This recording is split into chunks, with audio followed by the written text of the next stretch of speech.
دوستوں اور بھائیوں، حاجی علم دین شہید رحمت اللہ علیہ جب میاں والی جیل میں پابند سلاسل تھے تو آپ کے پاس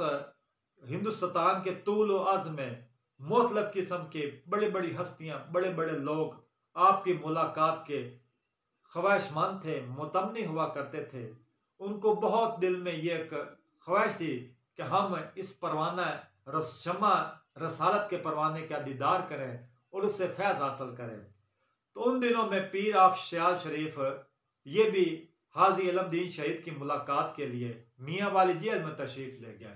میاں والی جیل میں جب ان کا آمنا سامنا ہوا تو پیر آف سیال شریف نے ان کو دیکھا تو ان میں حاجی علم دین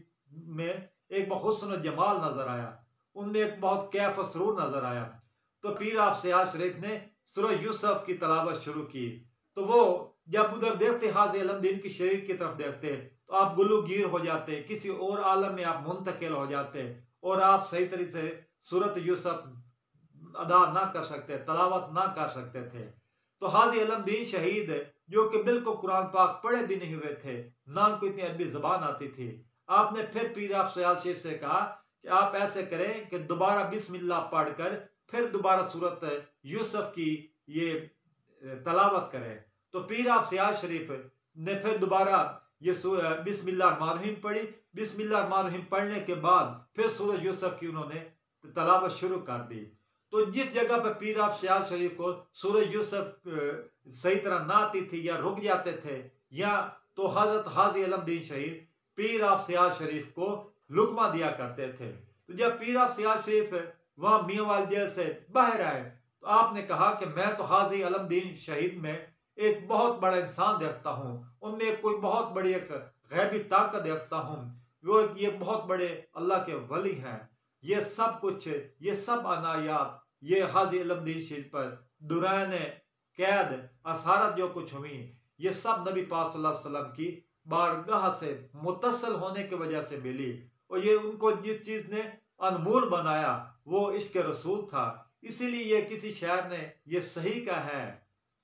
کہ جب تک بکے نہ تھے کوئی پوچھتا نہ تھا، جب تک بکے نہ تھے کوئی پوچھتا نہ تھا، تو نے مجھے خرید کے انمول بنا دیا۔ دوستوں اور بھائیوں، حاجی علم دین شہید رحمت اللہ علیہ جب یہ عام انسان تھے، یہ آپ کی 19 سال عمر تھی جس وقت آپ نے یہ اس کو راجپال کو قتل کیا تھا۔ اس سے پہلے ان کو کوئی بھی نہیں جانتا تھا، مگر جب حضور پاک صلی اللہ علیہ وسلم نے حاجی علم دین شہید کا انتخاب فرما لیا، آپ کے کندھے پر ہاتھ رکھ لیا، تو اس وقت وہ بالکل انمول ہو گئے۔ ان سے اللہ تبارک تعالیٰ نے حاجی علم دین شہید سے اللہ تبارک تعالیٰ نے ان کی جان کو لے لیا۔ اس جان کے بدلے میں ان کو اللہ تعالیٰ نے ایک ایسا بڑا اعزاز سے نوازا جو کہ بہت کم مسلمانوں کو نصیب ہوتا ہے، اور ایسا نصیب بہت کم لوگوں کا ہے جس طرح یہ ایک سب سے چمکدار اور قابل فخر نصیب حاجی علم دین شہید رحمت اللہ علیہ کا تھا۔ اور ہونا بھی ایسے چاہیے کہ جو شخص، جو انسان حضور پاک صلی اللہ علیہ وسلم کی شان اقدس میں برے اور نازیبہ کلمات کہے، توہین امیز کلمات کہے، بالکل اس کا سرطان سے جدا کر دینا چاہیے۔ مسلمان تو کی پہچان بھی یہی ہے کہ وہ اپنے نبی کی توہین کسی صورت میں برداشت نہیں کر سکتا۔ وہ اپنی بات تو برداشت کر سکتا ہے، مگر جب نبی پاک صلی اللہ علیہ وسلم کی تقدس اور ناموس کا